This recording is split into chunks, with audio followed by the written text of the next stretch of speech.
Ese ushobora gukunda umuntu kugeza aho umara imyaka myinshi umutegereje kandi nta n'icyizere afite cy'uko azagaruka? Uyu munsi tugiye kubabwira inkuru y'urukundo yakoze ku mitima y'abantu benshi. Inkuru y'umusore bita Eric n'umukobwa bita Diane. Urukundo rwabo rwari rwiza ariko ubuzima bubashyira mu kigeragezo gikomeye cyane.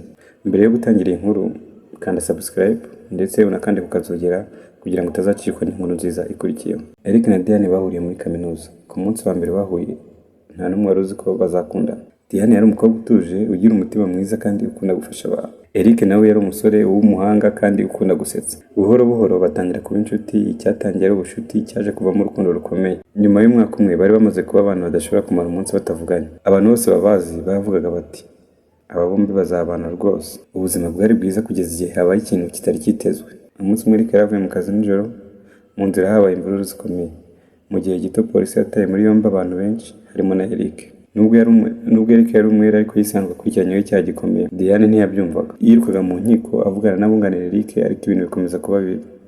Nyuma y'amezi menshi Eric yakatiwe igifungo kirekire. Uwo munsi Diane yararize cyane kuruta uko yari yararize mu buzima bwe. Mbere y'uko Eric ajyanwa muri gereza, Diane yaramusuye. Eric yabwiye Diane ati niba ushaka gukomeza ubuzima bwawe nzabyumva, ntuzantegereze.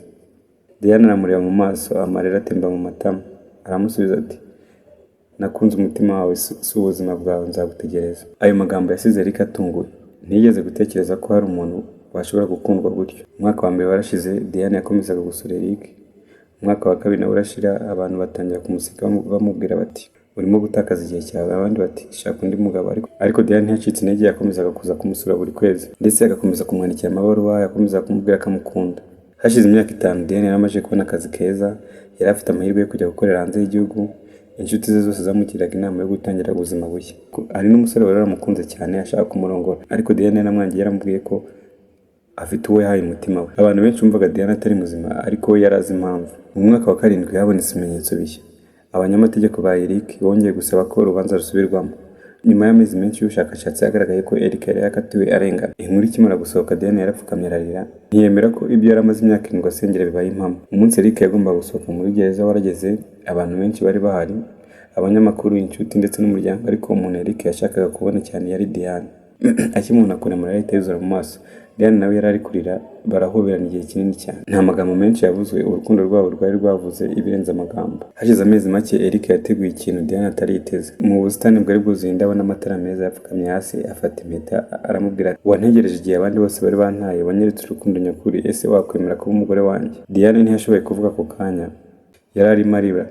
Nyuma y'amasegonda make yavuze ijambo rimwe gusa, yego. Abari abo bose bakoma amashyi. Nyuma y'umwaka umwe Eric na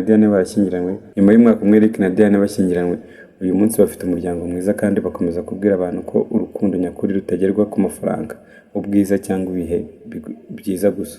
Urukundo nyakuri rugaragara mu bihe bikomeye. Ese ushobora gukunda umuntu kugeza aho umara imyaka myinshi umutegereje kandi nta n'icyizere afite cy'uko azagaruka? Andika igitekerezo cyawe muri comment. Niba wakunze part 1 y'iyi nkuru, wibuke gukora subscribe na share kugira ngo inkuru ya kabiri itazagucika.